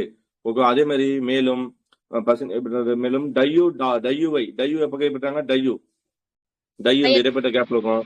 டையூ 1537. ஃபர்ஸ்ட் கோவா 30 தலைநகரா மாத்தந்து. அப்புறம் இது வந்து பசின் 34. அப்புறம் என்ன பண்றாங்க? டையூ வந்து 37. ஓகேவா? கைப்பற்றினார். பின்னர் குஜராத்தின் உள்ளூர் தலைவரிடம் இருந்து டாமனை கைப்பற்றியார். டாமன் அதே வருஷம் டையூ டாமன் 1537. அதுக்கப்புறம் சால்செட் எப்போ வருது? சால்செட் குஜராத் உள்ளூர் தலைவர் வந்து டாமனை கைப்பற்றாரு. அப்புறம் சால்செட் எப்போ? 1548. ஓகேங்களா? சால்செட் எப்போ? எழுதிங்க, வரிசையா எழுதிங்க. 1548. ஓகேவா? 1548. ஸோ பாரு ஃபர்ஸ்ட் எங்க இருந்தது? கொச்சியா. கொச்சி வந்து தலைநகரமா மாத்திருந்தாரு வாஸ்கோடாமாவா. ஸ்டார்டிங் 1500 1502 அந்த மாதிரி வந்து 1502 வந்த பின்னாடி தான் கொச்சினை தலைநகரா மாத்துறான்னு பார்த்தா 2வது டைம் வரும்போது. ஓகேண்ணா, ஞாபகம் இருக்கா? அப்புறம் கள்ளிக்கோட்டையில, கொச்சியில, கண்ணனூர்ல என்ன பண்ணாரு? கண்ணனூர்ல ஒரு சிறைச்சாலையை உருவாக்கி இருப்பாங்க. கள்ளிக்கோட்டை, கொச்சியில வணிக நகரத்தை உருவாக்கி இருப்பாங்கன்னு பார்த்தோமா? சரி, இந்த கொச்சின்ல இருந்து கோவா கைப்பற்றப்பட்டது எப்போ? யாரோட காலத்துல? அல்புன்சோட்டி அல்புகருக்கு கோவா கைப்பற்றப்பட்டது எப்போ? 1510 கைப்பற்றப்படும். பிஜப்பூர் சுல்தான் யூசப் அடில் கான்ட்டு எப்போ இது தலைநகரா மாற்றப்படும்? 1530. யாரோட காலத்துல? நினோடி குன்கா என்ன பண்ணாரு? கோவா தலைநகரா மாத்தாரு. வேற என்ன பண்ணாரு? குஜராத்ல இருக்கக்கூடிய பசின் துறைமுகமா? குஜராத்ல இருக்கக்கூடிய பசின் துறைமுகத்தை என்ன பண்ணாரு? யாருகிட்ட இருந்து? குஜராத் பகதூர் ஷா கிட்ட இருந்து கைப்பற்றார். பசினை எந்த வருஷம்? 1534. சரி, அதுக்கப்புறம் என்ன பண்ணாரு? டையூ கைப்பற்ற. டையூ இங்க இருக்கு. டையூ கைப்பற்றார். டையூ எப்ப கைப்பற்றாரு? 1937. சேம் அதே ஆண்டு நினைக்கிறேன். அதே ஆண்டோ இல்ல அதுக்கப்புறம் என்ன பண்றாரு? டாமனை கைப்பற்றாரு. உள்ளூர் அரசு வந்து டாமனுக்கு அடுத்து என்னது? சால்செட். அது கீழே டையுக்கும் டாமனுக்கு இடையில சால்செட் இருக்கு பாரு. டாமனுக்கும் பசினுக்கு இடையில சால்செட் என்ன பண்றாரு? 1548. 48 யார் கைப்பற்றா? போர்ச்சுகீசில் கைப்பற்றார். ஓகேவா? அவ்வளவுதான். சொல்லுங்க சார். அந்த சால் செட்டு பைசன் 2 இருக்குல்லங்க சார். அந்த சால் செட்ல இருக்கிற சால், அதுக்கு அடுத்து பைசன்ல இருக்கிற பை, இது ரெண்டையுமே சேர்த்தா சால் பை உடன்படிக்கைன்னு சொல்லியிருப்பாங்க. 82 முதலாம் வந்து உடன்படிக்கை வந்திருக்குங்க சார். இது முதலாம் மராத்திய போர் வருதுல்லங்க சார். அதுல 1700 இந்த உடன்படிக்கை தான் வந்திருக்குங்க சார். ஓகே. சால்பை உடன்படிக்கை அங்கதான் வந்திருக்கு. கரெக்ட். சூப்பர், நல்ல டேட்டா. ஓகே, நெக்ஸ்ட் பாருங்க. ஓகேவா? அல்பன்சாட்டி அல்புகர்கோ நினோடி குன்கா. ஓகேவா? ஓகே, சரி.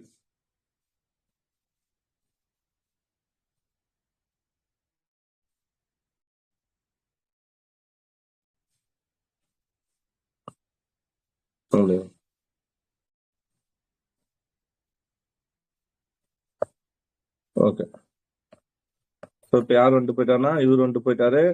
நம்ம இது இங்க அல்போன்சோட்டி அல்பூர் வந்துட்டு பின்னாடி இந்தியாவில் போர்ச்சுகீச பிரச்சனை வழிமுறையில் மேலும் 2 ஆளுநர்கள். யாருக்கு அப்புறம் சொல்றாங்க? அல்போன்சாட்டி அல்புகருக்கு அப்புறம். நம்ம அதுல என்ன பண்றோம்னா நினோடி குன்காவும் இன்னொரு யார் பார்க்கல. நம்ம நினோடி குன்கா பார்த்துட்டோம். 1500 எப்ப வரோம்? 29 to 1529 to 1548. 38 வரையும் நம்ம இவரை பாக்குறோம். இதுக்கப்புறம் யார் வரா அப்படின்னு பார்த்தோம்னா இன்னொருத்தர் ஆண்டோனியா டி நொரான்கா. நோட் பண்ணுங்க, ஆண்டோனியா டி நொரான்கா. நினோடி குன்காக்கு அப்புறம் இன்னொருத்தர் யார் வர்றாரு? Antonio de Noronha. ஓகேவா? அதுல வந்துதான் நம்ம என்ன பண்றோம்? நினோடா குன்கா, பிரான்சிடோ குன்கா சொல்றோம் இல்லையா? அது நினோடா குன்கா என்ன பண்றாரு? 1534 பசின் கைப்பற்றாரா பகதூர் ஷா கிட்ட இருந்து. 1537 டையூ பார்த்தோமா? அவர் ஆமா டாமன் சார். பார்க்கல பாரு. டாமன் வந்து 1559 டாமன் துறைமுகம் இமாத்துல் முல்க் என்பவரிடம் வந்து பறிக்கப்பட்டது. இமாத்துல் முல்க் அப்ப நோட் பண்ணீங்க, அங்க போய் எழுதிங்க. மேல பார்த்தால அங்க போய் எழுதிங்க. எழுதுனீங்கல்ல ஆல்ரெடி. டாமன் சொல்லி எழுதணுமா?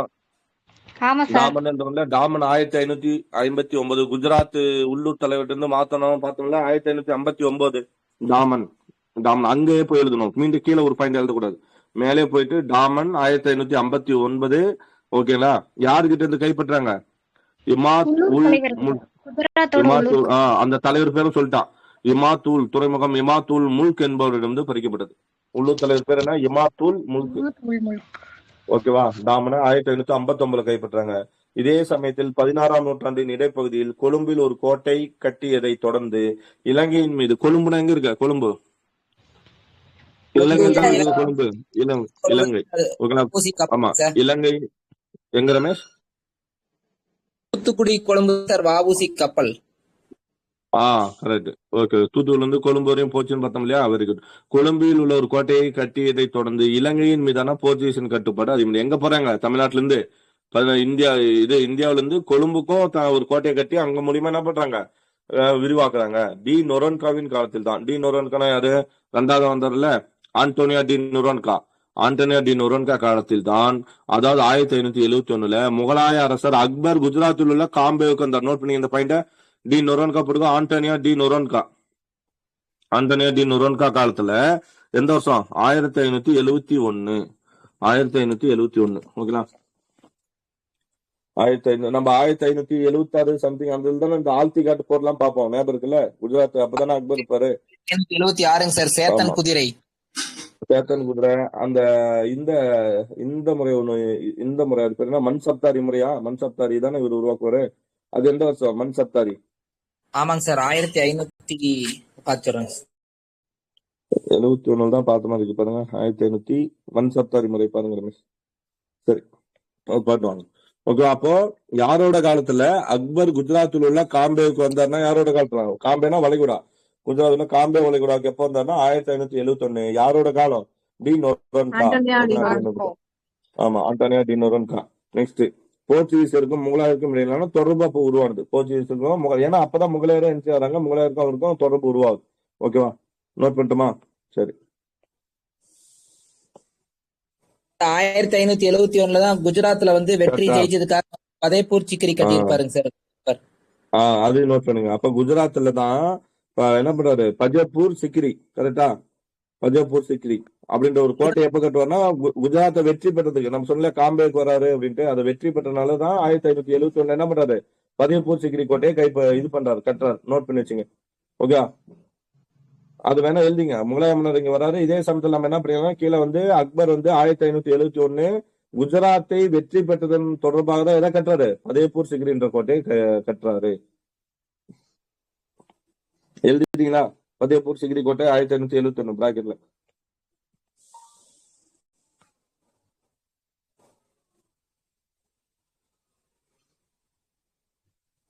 எழுதியாச்சா? ஓகேங்க சார்.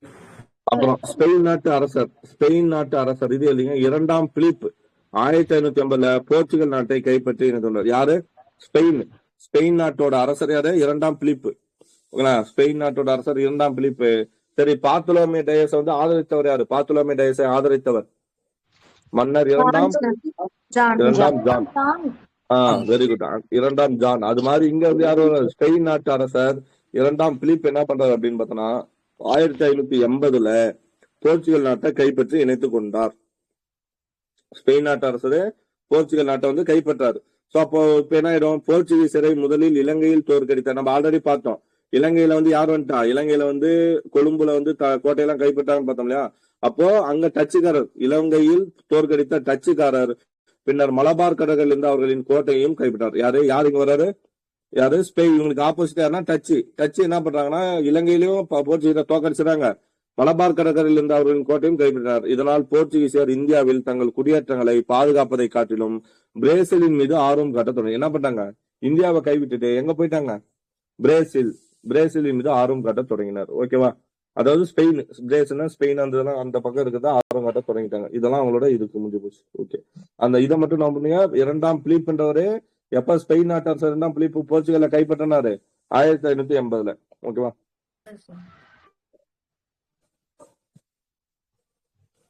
ஓகே.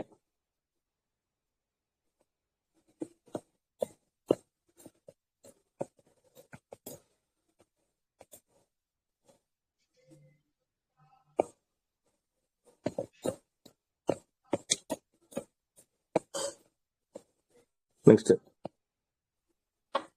அவ்வளவுதான். இப்ப நம்ம வேற என்ன புதுசா பார்க்கல. இது அதே படம் தானா? சரி சரி.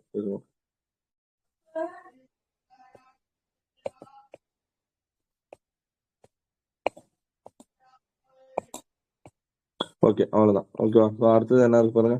இவ்வாறு போர்ச்சுகீசர் 16ஆம் நூற்றாண்டில் இந்தியாவின் மேற்கடலில் கோவா எப்ப பார்த்தோம்? 1530. டையூ எப்ப பார்த்தோம்?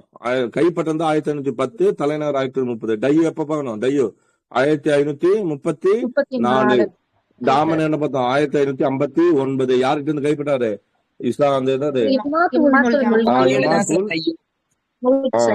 ஓகே. 37. 37 டையூ. 37. இதுதானது பசின் தான் 34. பசின் 4. அதுக்கப்புறம் சால்செட் பார்த்தோம் 1548.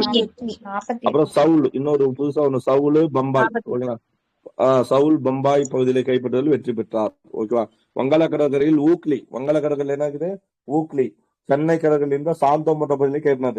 நம்ம என்ன பண்ண மாட்டோம், போர்ச்சுகீஸ்ல கிழக்கு கடற்கரை பகுதிக்கு வரலன்னு நினைக்கிறோம். ஆனா வங்காளம் இதெல்லாம் கிழக்கு கடற்கரை தான். ஊக்லி, சென்னை கடற்கரையில் உள்ள சாந்தோம் பகுதியில என்ன பண்றாங்க? போர்ச்சுகீசியர் கைப்பற்றாங்க. ஊக்லி, சென்னை, சாந்தோமெல்லாம். சரி. போர்ச்சுகீசியர் இந்தியாவில் புகையிலை நம்ம பாப்பலையா? போர்ச்சுகீசியர் என்ன பண்றாங்க? புகையிலை அறிமுகப்படுத்த. புகையிலை, பப்பாளி, அது பேர் என்ன சொல்றாங்க? பரங்கிக்காய் அப்படின்னு, பப்பாளி, அதெல்லாம் அறிமுகப்படுத்தியது யாரு? இவங்கதான். போர்ச்சுகீசர் இந்தியாவில் புகையிலை சாகுபடியை அறிமுகப்படுத்தினர். போர்ச்சுகீசின் செல்வாக்கினால் கத்தோலிக்க கிறிஸ்துவம் இந்தியாவின் கிழக்கு மேற்கடற்கரை சில பகுதிகளில் பரவுது. கத்தோலிக்க கிறிஸ்துவம் முதல்ல கிறிஸ்துவத்தை பரப்புறது யாரு இங்க? அது இந்தியாவில போர்ச்சுகீசர் தான். போர்ச்சுகீசர் செல்வாக்கினால் கத்தோலிக்க கிறிஸ்துவம் இந்தியாவின் கிழக்கு மேற்கு கடற்கரை பகுதிகளில், ஏன்னா கடற்கரை தான் அவங்களோட டார்கெட் இதா இருக்கும். அப்ப கடற்கரை பகுதியில பரவுது. 1556 போர்ச்சுகீஸ் நான் சொன்னேன் இல்லையா? எப்போ 1556 போர்ச்சுகீசியால் கோவாவில் அச்சு இயந்திரம் அமைக்கப்பட்டது. இப்ப இந்தியாவில கோவாவில ஃபர்ஸ்ட் அச்சு இயந்திரம் எப்போ வந்தது? 1556. கோவா. ஆமா, கோவா அச்சு இயந்திரம் யாருன்னா போர்ச்சுகீஸ். அச்சு இயந்திரத்தின் எழுதிட்டு அச்சு இயந்திரம் 1956. அச்சு இயந்திரத்தின் உதவியால் ஒரு ஐரோப்பிய எழுத்தாளர், அவரு பேர் யாருன்னு தெரியல, ஒரு ஐரோப்பிய எழுத்தாளர் 1560, ஏன்னா 56 வந்துருச்சு, அப்புறம் அச்சடிக்கிறாங்க. 1563 கோவாவில் இந்திய மருத்துவ தாவரங்கள் என்ற நூலை அச்சிட்டு வெளியிட்டார். யார் வெளியிட்டாரு? முதல்ல ஒரு தாவர நூலை, இந்திய மருத்துவ தாவரங்கள். இந்திய மருத்துவ தாவரன்ற நூலை வெளியிட்டாரு. ஆமா, அவர் யாருன்னு தெரியாது. ஒரு ஐரோப்பிய 1563. நோட் பண்ணி கீழே எழுதிங்க. 1563 இந்திய மருத்துவ தாவரங்கள். அவர் 17ஆம் நூற்றாண்டில் போர்ச்சுகீஸ் அதிகாரம் படிப்படியாக டச்சிடம் வீழ்ச்சி. நம்ம அங்கேயே பார்த்தோம்ல, ஏன்னா டச் என்ன பண்ணிட்டாங்க? இலங்கையும் இதையும் கைப்பற்றிட்டாங்க அப்படின்னு பார்த்தோம். மேலும் 1739ஆம் ஆண்டில் போர்ச்சுகீஸ் அதிகாரம் கோவா, டையூ, டாமன். வெறும் கோவா 1739. ஏதோ ஒரு போர் நடக்குது, டச்சுக்கும் இவங்களுக்கும் போர் நடக்குது. அது மூலியமா எதோட சுருளுது இவங்க கோவா. இப்ப 1739 அப்ப என்ன பண்றாங்க? வெறும் கோவா, டையூ, டாமனை மட்டும் கையோட வச்சுறாங்க, மத்தெல்லாம் விட்டுறாங்க. யாரு? டச்சுக்காரர்கிட்ட விட்டுட்டாங்க. ஓகேவா? எப்போ? 1739. 1739ஆம் ஆண்டுல இவங்க தோக்கடிக்கல, இவங்க வெளியே போல. நான் சொல்றதுனால புரிஞ்சுங்க. 1739 இவங்களோட ஆட்சி அதிகாரம் எங்க மட்டும்தான் இருக்கு? கோவா, டையூ, டாமன். ஆமா, எது வரையும்? 1962. 1962. 10வது 1962 தான் 10வது சட்டத்திற்கு 12வது சட்டத்தின்படிதான் கோவா என்ன பண்ண முடியும்? இந்தியாவோட இணைக்கப்படும். ஞாபகம் இருக்கா? அது வரையும் யாரோட கண்ட்ரோல் தான்? 12வது சட்டம் தான் யாரோட கண்ட்ரோல்? அது வரையும் போர்ச்சுகீஸோட கண்ட்ரோல் தான். ஓகே, நாம நினைப்போம் இந்தியாவை விட்டு ரொம்ப பின்னாடி போன ஒருத்தர் யாருன்னா இவங்கதான், போர்ச்சுகல் தான். நம்ம முன்னாடியே போய் வந்தது முன்னாடி, போனதும் பின்னாடி தான். ஏன்னா கோவாவில அவங்க வந்துட்டே இருப்பாங்க தலைநகர். சரியா? ஓகே. டையூ, டாமன் நின்று போனது. ஓகேவா? யாரு முடிஞ்சிச்சு? இவரு முடிஞ்சது கிட்டத்தட்ட. ஓகே, இன்னும் அந்த கொஞ்சம் இருக்கும். ஐரோப்பியன் முடிய போகுதுன்னு நினைக்கிறேன். இது போர்ச்சுகீஸ்.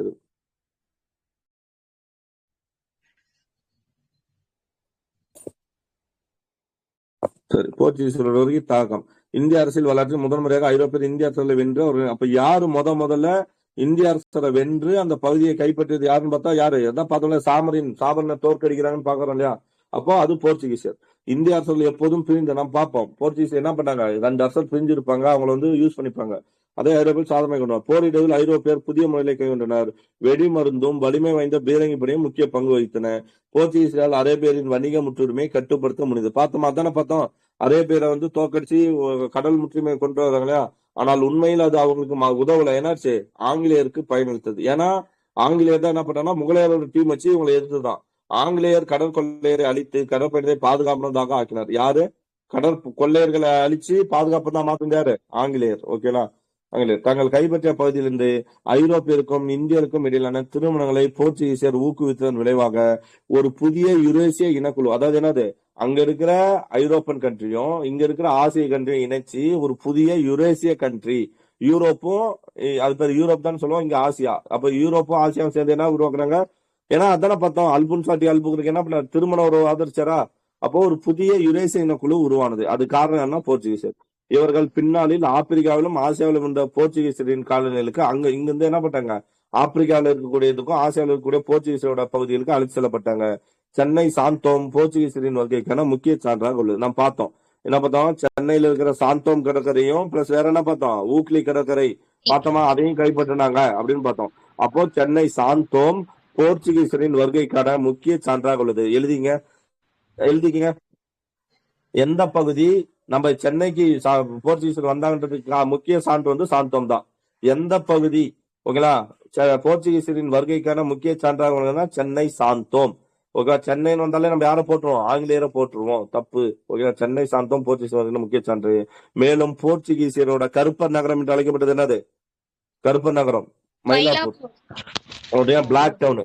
போர்ச்சுகல் வந்து எதை வந்து கருப்பு நகரம் சொல்றாங்க? கருப்பர் நகரம் மயிலாப்பூர். ஓகேவா? அது ஆங்கிலேயர் சொல்லுவாங்க கருப்பு நகரம். ஜார்ஜ் கோட்டை சொல்லுவாங்க. கருப்பன்னா யாரு? நம்மளதான் சொல்லுவாங்க. ஓகேவா? நம்மளதான் கருப்பர்னு சொல்லுவாங்க. ஓகேவா? சோ அப்போ போர்ச்சுகீசியர் சொன்ன கருப்பு நகரம் எது? பிளாக் டவுன் நோட் பண்ணீங்க. அது எதுனா மயிலாப்பூர். அதுவே ஆங்கிலேயர் சொல்லக்கூடிய கருப்பு நகரம் எது? ஜார்ஜ் கோட்டை. George town. ஓகேவா? எழுதிட்டேன். இந்த 2 பாயிண்ட் எழுதிட்டீங்கன்னா சாந்தோம் சான்று, கருப்பு நகரம் போர்ச்சுகீஸ் சொன்னது வந்து மயிலாப்பூர், இவரு சொன்னது வந்து ஆங்கிலேயர் சொன்னது வந்து இதுதான் ஜார்ஜ் டவுன். Okay, Portuguese. சொல்லுங்க சார். இப்ப இந்த இதுல கருப்பு நகரம் இந்த மாதிரி 2 தான் பிரிச்சிருக்காங்கல்ல சார்? ஆமா. இதே மாதிரி வந்து பாத்தோம்னா வைகுண்ட சுவாமிகள் பாத்தோம்னா திருவிதாங்கூர் அவங்கள பார்த்தோன்னா கருப்பு பிசாசுகள், ஆங்கிலேய வெள்ளை பிசாசுகள்னு சொல்லியிருப்பாங்க சார். வெள்ளை பிசாசுகள் சொல்லியிருப்பாங்க. ஆமா, வைகுண்ட சாமி வந்து கேரளாவில் இருக்கக்கூடிய திருவிதாங்கூர் அரச வந்து கருப்பு பிசாசு. ஏன்னா அவங்க இந்தியர்கள் கருப்பு பிசாசு, வெள்ளையர்கள ஆங்கிலேயர்கள வெள்ளை பிசாசுன்னு சொல்லியிருப்பாரு. கரெக்ட். Okay, next. போர்ச்சுகீசியர்களோட குடியேற்றங்களுக்கு பிறகு இயேசு சபையை சார்ந்த சமய பரப்பாளர்கள் இப்ப யார் வராங்க? இயேசு சபை சார்ந்த சமய பரப்பாளர்கள் வராங்க. எழுதிங்க, இயேசு சபை சார்ந்த சமய பரப்பாளர்கள். ஓகே, அதுல யாரு முக்கியமானது? Robert de Nobili. Robert de Nobili ரொம்ப முக்கியமான ஆளு. இவர் என்ன சொல்லுவாங்க? தமிழ் உரைநடையின் தந்தையா? கரெக்ட் தான், இருக்கு பாருங்க. ராபர்டோ நீ நோபிலி தமிழிலும் சமஸ்கிருதிலும் விரிவாக எழுதினார். இதுல அப்போ 1500 சம்திங்ல யார் வரா? Robert de Nobili. இயேசு சபை பரப்பாளர். யார் இவங்க? எந்த சபை சார்ந்தவங்க? இயேசு சபை சமய பரப்பாளர்கள். எழுதிங்க, இயேசு சபை சமய பரப்பாளர் 1 ராபர்ட் டி நோபிலி. அவர் தமிழ் சமஸ்கிருதத்துல விரிவா எழுதினார். அதனால அவரை நம்ம என்னன்னு சொல்றோம்? தமிழ் உரைநடையின் தந்தை. என்ன சொல்றோம்? தமிழ் உரைநடையின் தந்தையாரு ராபர்ட் டி நோபிலி. அதே மாதிரி இன்னொன்னு 2 பேர் வந்தாலே, ஒன்னு ராபர்ட் டி நோபிலி, அவர் உரைநடை எழுதுள்ள தந்தை. ஓகே, 2வது வந்து என்ட்ரிக்ஸ் வந்து போர்ச்சுகல் நாட்டு யூதரான இவர் தமிழ் அச்சு பதிப்பின் தந்தை. ஓகே, நோட் பண்ணுங்க. தமிழ் அச்சு பதிப்பின் தந்தை யாரு? என்ட்ரிக்ஸ். போர்ச்சுகல் நாட்டு யூதரு. இன்னொருத்தர் வந்து ராபர்ட் டி நோபிலி. அவர் தமிழ் சமஸ்கிருதம் விரிவா எழுதுறவர், உரைநடையின் தந்தை. எழுதிட்டீங்களா? ராபர்ட் டி நோபிலி உரைநடையின் தந்தை, என்ட்ரிக்ஸ் போர்ச்சுகல் நாட்டு யூதர், இவர் வந்து தமிழ் அச்சு பதிப்பின் தந்தை. ஓகேவா? நம்ம பாப்போம். பதிப்புலக தலைமகன் என்று அழைக்கப்பட்டவர் யாரு? பதிப்புலக தலைமகன் 1, பதிப்புலக வேந்தர் 1. சொல்ல போலாம். இது தலைமகன் யாரு? வேந்தர் யாரு?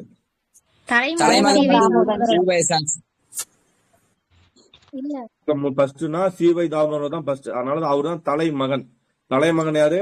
சீவை தாமோதரன் பிள்ளை. வேந்தர் சீவை தாமோதரனோட அதிக நூல்களை பதிப்பிச்சவர் யாரு பதிப்பிச்சா? ஊவேசா. அதனால ஊவேசா வேந்தர், தலைமகன் யாரு? தலைமகன் சிவை சிவை தாமோதரன். தாமோதர் பிள்ளை. தாமோதரன். ஓகேவா? வேணா எழுதி வச்சுங்க, பிராக்கெட்ல எழுதிங்க. ஓகேங்களா? சார் தலைமகன் ராபர்ட் சிவை நோபலி இத்தாலி நாட்டை சேர்ந்தவரா சார்? ராபர்ட் டி நோபலி இத்தாலி நாட்டை சேர்ந்தவரா சார்? போர்ச்சுகல் தான். போர்ச்சுகலா சார்? சரி. போர்ச்சுகல் நாட்டு யூதர். ஓகேங்களா? 2 பேருமே போர்ச்சுகல் சார்ந்தவங்க தான். Okay sir. ராபர்ட் டி நோபலியும் சரி, இவரும் சரி. ராபர்ட் டி நோபலி வந்து தமிழ் உரைநடையின் தந்தை சார். அதே மாதிரி வந்து பார்த்தோன்னா ஈஸ்வரச்சந்திர வித்யாசாகர் வந்து நவீன வங்காள உரைநடையின் தந்தைங்க சார். வங்காள உரைநடையின் தந்தை. Very good. நவீன வங்காள உரைநடையின் தந்தை. ஓகேவா? எழுதிட்டீங்களா? நெக்ஸ்ட் போலாமா? இவர் அச்சு பதிப்பின் தந்தை நிலைவிட்டார். ஓகேவா? நோட் பண்ணி ராபர்ட் டி நோபலி, சாந்தோம் தேவாலயம். ஓகேங்களா? சாந்தோம் மேபி அப்ப இவங்க கட்டிருக்கலாம், போர்ச்சுகல் கட்டிருக்கலாம் சாந்தோம். ஓகேவா? இருக்கலாம். அப்புறம் தான் பேர் சாந்தோம் தேவாலயம் வந்துருக்கலாம். சரி. மீன் பிடிக்கும் உரிமை, படகோட்டும் உரிமை, முற்றுகுளித்தல் ஆகியவை தொடர்பாக போர்ச்சுகீஸுக்கும் யாருக்கு? கீழே கிழக்கரை சார்ந்த முஸ்லீம் குழுக்களுக்கும், கீழே நம்ம கிழக்கு கடற்கரை சார்ந்த முஸ்லீம்களுக்கும் இடையே பிரச்சனை 1530 மோதல்கள் நடந்தன. அப்ப அந்த மோதல்கள் எப்ப நடக்குது? 1530. எழுதிங்க. மோதல் கீழே கடற்கரை முஸ்லீமுக்கும், அதானே நம்ம இதெல்லாம் பார்த்தோம், கோவாலாம் கைப்பற்றது 1030 அப்படி பார்த்தோம்ல. அதே சமயத்தில் தான் கீழே கடற்கரை குழுக்களுக்கும் முஸ்லீம் குழுக்களுக்கும் இடையே எப்ப நடக்கும்? முஸ்லீம்களுக்கும் போர்ச்சுகலுக்கும் மோதல் எப்படின்னா 1530. இதை பொறுத்த மட்டில் பரதவ மக்களின் ஒரு குழுவானது ஆயுதம் கொண்ட முஸ்லிம் வணிகர்களின் தாக்குதல்களால் தாங்கள் பட்ட துயரங்களை கொச்சியில் இருந்த போர்ச்சுகீசிய அதிகாரிடம் முறையிட்டு உதவி கேட்டார். யாரு? அந்த கடற்கரையில கூட மக்கள் இருப்பாங்க இல்லையா, பரதவ மக்கள், மீன்காரர் இருப்பாங்க இல்லையா, அவங்க யார்கிட்ட போய் முறையிட்டாங்க? இந்த மாதிரி முஸ்லீம் குழு வந்து எங்களை ரொம்ப டார்ச்சர் பண்றாங்கன்னு சொல்லி கொச்சியில் இருந்த போர்ச்சுகீசியரிடம் முறையிட்டாங்க. இவ்வாய்ப்பை பயன்படுத்தி கொண்ட போர்ச்சுகீசியர், அதாவது மக்களே வந்து நம்ம ஹெல்ப் கேட்கறாங்கன்னு சொல்லிட்டு ரோமன் கத்தோலிக்க குருமார்களை கீழே கடற்கரைக்கு அனுப்ப ஆயிரக்கணக்கான பரதவ குல மக்கள் கத்தோலிக்க கிறிஸ்தவ மதத்துக்கு மதம். புரியுதா? எப்படி மதம் மாறான்னு புரியுதா? அதாவது முஸ்லீம் மக்கள் வந்து என்ன பண்றாங்கன்னா, கடற்கரையில் இருக்கக்கூடிய, அதாவது கீழே கடற்கரைக்கூடிய, இங்க யாருப்பா? இந்தியாவில யாருப்பா? அப்போ சைன மதம் இருப்பாங்க, புத்த மதம் இருப்பாங்க. யாருப்பா? இந்து மக்கள் தான் இருந்திருப்பாங்க. இந்து மக்கள் மீனவ மக்களா இருந்திருப்பாங்க. இந்த முஸ்லீம் வணிக படை வந்து என்ன பண்ணா, அவங்க வந்து டார்ச்சர் பண்ணிருக்குது.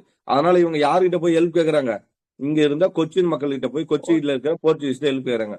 போர்ச்சுகீஸ்ல என்ன பண்றாரு? இதை ஒரு நல்வாய்ப்பா பயன்படுத்தி ஒரு படையை அனுப்புறாரு. அப்போ இங்க இருக்கிற முஸ்லீம் கிட்ட சண்டை போடுத்திக்கிறாரு. இது மூலியமா லட்சக்கணக்கில் இருக்கக்கூடிய, ஓகேங்களா, இங்க இருக்கக்கூடிய லட்சக்கணக்கான மக்கள் என்ன பண்றாரு? ஆயிரக்கணக்கான பரதவ குல மக்கள் எதுல சேர்றாங்க? கிறிஸ்துவ மதத்துக்கு மாறாங்க. நீ எங்க வேணா போ, பீச் சைடு யார் தான் அதிகமா இருப்பா? கிறிஸ்டியன் தான். கோயில் எங்க இருக்கும்? நிறைய சர்ச் இருக்கும். ஓகேவா? நிறைய வந்து ஃபுல்லா கிறிஸ்டியன்ஸ் தான் இருப்பாங்க. ஏன்னா கடற்கரையில, ஏன்னா கோழிக்கோட்ல வந்து இறங்குறதும் கடற்கரை. நீங்க கேரளா எல்லாம் ஃபுல்லா போயிட்டீங்கன்னா கிறிஸ்டியன்ஸ் தான் அதிகமா இருப்பாங்க. ஓகேவா? எல்லாத்துலயும் கிறிஸ்டியன்ஸா இருப்பாங்க. சோ அப்போ வந்து கடற்கரையில, இது காரணம் என்னன்னா இதுதான், கிறிஸ்துவ மதத்துக்கு மாறினார். இதனை தொடர்ந்து இயேசு சபையை உருவாக்கியவர்களில் ஒருவன. அப்ப நோட் பண்ணு, இயேசு சபையை உருவாக்கியவர்களில் ஒருவர் யாரு? இயேசு சபையை உருவாக்கியவர்கள் ஒருவர் புனித பிரான்சிஸ் சேவியர். ஓகேவா? பிரான்சிஸ் சேவியர் கோவா வந்தார். எப்போ வர்றாரு கோவா? 1542. நோட் பண்ணீங்க. இதே வருஷம் நம்ம எங்கேயாவது பார்த்தோமா? 1542 எங்கேயாவது பார்த்தோமா? ஞாபகம் இருக்கா? 1542 எங்கேயோ பார்த்த மாதிரி இருக்கே. 1548 தான் பார்த்தோம். 48 பார்த்தோமா? சரி. சால் செட்டு பார்த்தோம். ஓகே. 1542. அப்ப எழுதிங்க. 1542 யார் வர்றாரு? இயேசு சபை சார்ந்த. இயேசு சபைனா யாரு? போர்ச்சுகல் இயேசு சபையை சார்ந்த உருவாக்கியவர்கள், சார்ந்தவர்ல உருவாக்கியவர்கள் ஒருவர் புனித பிரான்சிஸ் சேவியர் 1542 வந்தார். ஓகேவா? இது ஒரு பத்தி என்னன்னா, இப்ப கோவால வந்து பிரான்சிஸ் கோயிலே இருக்கும். இவரோட சமாதி இருக்குல்ல, இவர் இறந்துருவார். இவரோட சமாதியை இன்னவரையும் எங்க வச்சிருக்காங்க? இன்னவரையும் இவரோட உடல் சமாதி இல்ல, இவரோட உடலை இன்னவரையும் கோவாவில என்ன பண்ணிருக்காங்க? ஐஸ் பெட்டியில அப்படியே வச்சிருக்காங்க. இவரோட நாக்கு மட்டும் வளர்ந்துட்டே வருதுன்னு சொல்றாங்க. உண்மை இன்னமும் இருக்குது. இவரு உண்மைனா இன்னொரையும் இவரோட சமாதி எங்க, நீங்க நெட்ல சர்ச் பண்ணி பாத்தீங்கன்னா இருக்கும். கோவால இவரோட சமாதி இன்னும் என்னவா இருக்கு? ஐஸ் பெட்டியில வச்சிட்டு இருக்காங்க, அப்படியே வச்சிருக்காங்க. அதை வந்து காட்சிப்படுத்துறாங்க டெய்லியும். நிறைய பேர் வந்து அதை போய் இது பண்ணிட்டு வருவாங்க. ஓகேனா? இன்ன வரையும் கோவால இவரோட உடல் அழுகாமலே இருக்கு. என்ன சொல்றீங்க? அழியாத நாக்குன்னு சொல்லுவாங்கல்ல, இதானே சார்? ஆமா, அவரோட நாக்கு வந்து வளர்ந்துட்டு போன்னு சொல்றாங்க. இன்னும் அப்படியே இருக்குது. அந்த அந்த ஐஸ் பெட்டிலே வச்சிட்டு இருக்காங்க, ஐஸ் இதுலயே வச்சிட்டு இருக்காங்க. அது போய் நிறைய பேர் பார்த்துட்டு வராங்க. சரிங்களா? ஓகே. பிரான்சிஸ் சேவியர் 1542 கோவா வந்தார். பின்னர் மதம் மாறியவர்களுக்கு திருமுழுக்கு சடங்கு நடத்துவதற்காக தூத்துக்குடி, அவர் என்ன பண்ற, ஃபர்ஸ்ட் கோவா தான் வர்றாரு 1542. ஏன்னா தலைநகர் அங்கத்தானே இது. அப்புறம் தூத்துக்குடி புன்னைக்காயல் வரை பயணம் செய்தார். தூத்துக்குடி புன்னைக்காயல், அப்புறம் சோழமலை கடற்கரை கிராமங்களில் உயர் கோபுரம் உருவான தேவாலயங்களை இன்று காணலாம், பார்க்கலாம். நீங்க தூத்துக்குடி சைட்ல நிறைய கோபுரங்கள், பிரான்சிஸ் சேவியர் சவேரியர் கோயில் அப்படிலாம், சேவியர்னா தமிழ்ல சவேரியர்னு சொல்லுவாங்க. நிறைய கோயில் எல்லாம் இருக்கும். இந்த தூத்துக்குடி மணப்பாடு சைட்லாம் போயிருக்கீங்களா யாராவது? மணப்பாடு அந்த சைடுல கோயில் நிறைய இருக்கும். போயிருக்கேன் சார். அந்த பக்கத்துல ஒரு கோயில் பாருங்க, சவேரியர் கோயில், சேவியர் கோயில் தான் இருப்பாங்க அந்த கோயில்ல. ஓகேவா? ஓகே. Next cards. அடுத்து கார்டஸ் என்ற பெயரில் போர்ச்சுகீஸ் வழங்கும் பாதுகாப்பை மற்றவர்கள் ஏற்றுக்கொள்ள வேண்டும். அப்போ இது எழுதிங்க. போர்ச்சுகீசியர் வழங்கும் பாதுகாப்பு முறை பேர் என்ன? போர்ச்சுகீசியர் வழங்கும் பாதுகாப்பு முறை, போர்ச்சுகீசியர் வழங்கும் பாதுகாப்பு முறை பேரு கார்டஸ். கார்டஸ் கார்டஸ் கார்டஸ் என்ற பெயரில் எழுதிட்டீங்களா? போர்ச்சுகீசியர் வழங்கும் பாதுகாப்பு முறை, அந்த முறை பேர் என்ன? கார்டஸ். கார்டஸ்.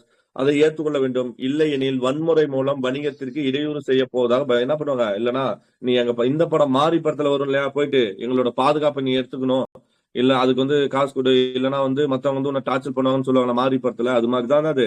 கார்டஸ் என்ற பேர்ல நாங்க பாதுகாப்பு ஒண்ணு கொடுப்போம், நீ அதை ஏத்துலன்னா என்ன பண்ணும்? வன்முறை மூலமா வணிகத்துக்கு இடையூறு செய்வாங்க. ஓகேங்களா? அதான் இது மாமூல் வாங்குற மாதிரி. ஓகேவா? சோ கார்டஸ் முறையில் போர்ச்சுகீச வணிகம் பணம் பறித்தனர். அதான் மாமூல் கார்டஸ் முறை. கடற்கொள்ளையர்களுக்கு எதிராக தாங்கள் பாதுகாப்பு வழங்குவதாக கூறிக்கொண்டனர். ஆனால் அதை போன்ற இடர்களில் பலவற்றை செய்தவர்களும் போர்ச்சுகீசிய கடற்கொள்ளையர். அதாவது நாங்க கடற்கொள்ளைன்னு பாதுகாப்பு அளிக்கிறோம்னு சொல்றோம், ஆனா உண்மையான கடற்கொள்ளைன்னா யாரு? இவங்களாதான் இருக்காங்க. அப்ப யாரோட காலத்துல கடற்கொள்ளையர்கள் நான் பார்த்தோம்? ஆங்கிலேயர் வந்துதான் என்ன பண்றான்? கடற்கொள்ளையர் அழிச்சாங்க அப்படின்னு பார்த்தோம் இல்லையா? Okay okay. எது முடிஞ்சு நமக்கு? போர்ச்சுகீசியர் முடிச்சு. ஐரோப்பியர் வரைக்கும் முடியல, போர்ச்சுகீஸ் மட்டும் முடிச்சு. போர்ச்சுகீசியர். ஆமா. ஓகேவா? நோட் பண்ணி வச்சுங்க. நோட் பண்ணுங்க. அதே மாதிரி இன்னொரு டெஸ்ட் ஒன்று அம்பேனா படுகொலை, அதை டச்சுக்கர் படிமது படிச்சிடலாம். ஓகேவா? சரி, சாப்பிட்டு நான் இன்னும் சாப்பிடல, சாப்பிட்டுங்களேன். ஓகேவா? போர்ச்சுகீஸ் முடிச்சாச்சு. போர்ச்சுகீஸ் கொஞ்சம் பெருசா இருக்கும், டச்சுக்காரர் டேனியெல்லாம் சின்னதா இருக்கும், அப்புறம் பிரெஞ்சுக்காரர் சின்னதா இருக்கும், ஆங்கிலேயர் தான் பெருசா இருக்கும். ஆங்கிலேயர் பிரெஞ்சுக்காரர் தான் நம்ம பார்த்தலாம். ஓகேங்களா? சாப்பிட்டு வந்துறீங்களா? Okay okay okay okay. Notes இருந்தா கொஞ்சம் அனுப்ப சொல்லுங்க சார். நான் லேட்டா தான் சார் ஜாயின் பண்ணேன். அப்படியா? ஓகே ஓகே, அனுப்ப சொல்றேன் நான். சரி, எழுதுனவங்கள அனுப்ப சொல்றேன். சரிங்களா? இல்லைன்னா வந்து குரூப்ல இப்போ இதை அப்லோட் பண்றதுதான் டைம் இல்லை. சரி, நான் அப்லோடும் பண்ணி விட்டுறேன், அதையும் பார்த்துங்க. நோட்ஸ் அனுப்ப சொல்றேன். சரிங்களா? Okay okay.